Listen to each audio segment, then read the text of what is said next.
Assalamualaikum warahmatullahi wabarakatuh. Halo sahabat inovatif, welcome back to my channel. Saya Tita Putri dengan NPM 12 10 20 355 dari Universitas Swadaya Gunung Jati, Fakultas Ekonomi dan Bisnis. Saya membuat video ini untuk memenuhi tugas mata kuliah Manajemen Inovatif. Tujuannya yang pertama yaitu untuk memenuhi tugas mata kuliah manajemen inovatif, dan yang kedua untuk mempermudah pelajar, mahasiswa atau mahasiswi dan yang sedang mencari tahu tentang pembelajaran berbasis kompetensi. Sasarannya itu untuk para pelajar, mahasiswa atau mahasiswi, dan untuk kalian semua yang sedang mencari materi tentang pembelajaran berbasis kompetensi. Di sini saya akan membahas tentang pembelajaran berbasis kompetensi. Penasaran kan? Mari kita simak videonya. Di sini kita akan membahas tentang pembelajaran berbasis kompetensi. Apa yang maksud pembelajaran berbasis kompetensi? Sesuai dengan namanya, pembelajaran berbasis kompetensi berorientasi pada pencapaian kompetensi peserta didik yang dapat dilihat dari pemahaman konsep, keterampilan menerapkan konsep dalam berbagai konteks, serta sikap-sikap yang menyertainya. Selanjutnya itu tujuan pendidikan dan pelatihan berbasis kompetensi. Tujuan pendidikan dan pelatihan adalah kompetensi yang diharapkan dicapai peserta setelah menyelesaikan proses diklat. Kompetensi berbentuk kinerja atau unjuk kinerja yang baik dalam bidang kehidupan atau pekerjaan. Kinerja yang baik dapat dicapai berkat kemampuan menerapkan pengetahuan, keterampilan, dan sikap perilaku. Bila digambarkan, hubungan antara kompetensi, kemampuan, dan pengetahuan, yaitu kompetensi ditunjukkan dengan kinerja minimal baik, yaitu kapasitas atau kemampuan disebut kompetensi dasar, diperoleh sebagai hasil perpaduan bakat, pengalaman, dan pendidikan, menjadi dasar untuk mencapai kompetensi. Selanjutnya itu kapasitas kemampuan sebagai hasil penerapan kombinasi penerapan pengetahuan, keterampilan, dan sikap perilaku, yaitu kapasitas atau kemampuan disebut kompetensi dasar, diperoleh sebagai hasil perpaduan bakat, pengalaman, dan pendidikan, menjadi dasar untuk mencapai kompetensi.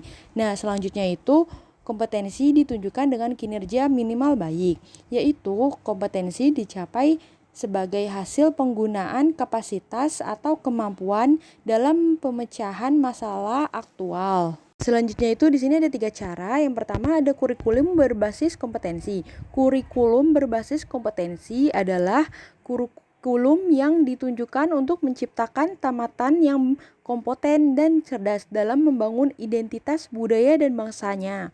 Selanjutnya itu yang kedua ada kompetensi yang dikembangkan. Kompetensi yang dikembangkan berupa keterampilan dan keahlian bertahan hidup dalam perubahan, pertentangan, ketidakmenentuan, ketidakpastian, dan kerumitan dalam kehidupan. Dan yang terakhir itu ada desain dan pengembangan sistem. Desain dan pengembangan sistem pembelajaran dengan seluruh komponen di dalam harus difokuskan pada tujuan pembelajaran yang berisi kompetensi.